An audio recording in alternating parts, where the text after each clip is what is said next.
Asia Live 24/7. This is Asia Live 24/7.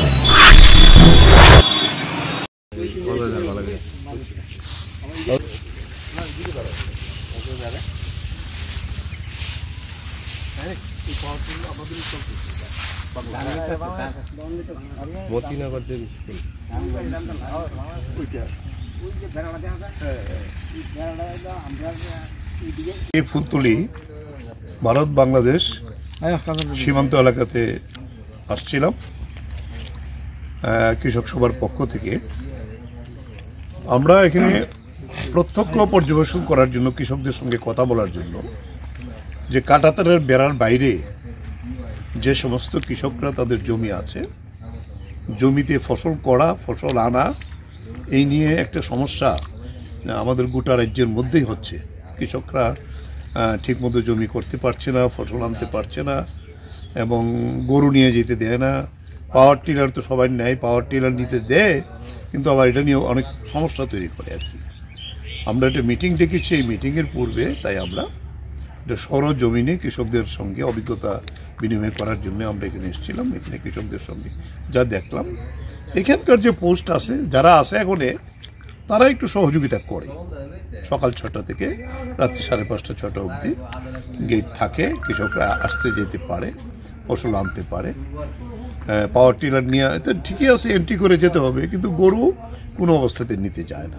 আরেকটা problem এখানে আছে, আমাদের বেড়ার ওই পারে যাদের বাড়িঘর পুরনো ছিল, তারা এখানে রয়ে গেছে। তাদের সঙ্গে বর্তমান সরকারের পক্ষ থেকে প্রচণ্ডভাবে সমস্যা তৈরি করছে।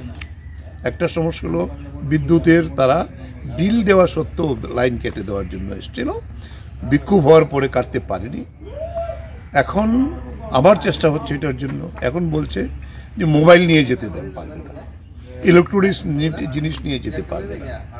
তাহলে আমি যদি আমার মোবাইল এগুলো নিয়ে যেতে না পারি, তাহলে আমি চিকিৎসার জন্য, বিভিন্ন প্রয়োজনে আমি কী করে যোগাযোগ করব? এটা তো আমাদের জমি, আমাদের ভূমি, আমাদের বাড়িঘর। তাহলে তাদের সম্পূর্ণ পুনর্বাসন দিয়া, সেইভাবে জায়গা দিয়া ঘর তুলে তারা বেড়ার এই পার আনা হোক। কেন সরকার এই দায়িত্ব নেবে? কেন্দ্রীয় সরকার এবং রাজ্য সরকার এখনো তারা একই সরকার। এই বিষয়টা প্রত্যক্ষ করার জন্য এখানে এসেছিলাম, তাদের কাছ থেকে শুনলাম।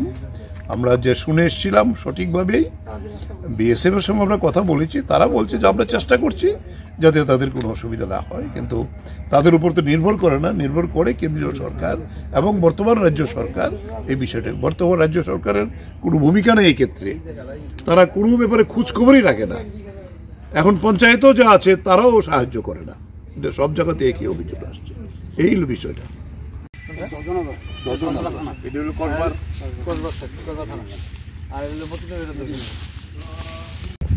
আমরা আলোচনা করে ঠিক করলাম, আবার ইয়ে করুক, আমরা চা করুক। চা গাছ তো 4 ফুটের বেশি হয় না। এই প্রবলেমগুলো করি, এই প্রবলেমগুলি খুব গুরুত্ব। ঠিক আছে।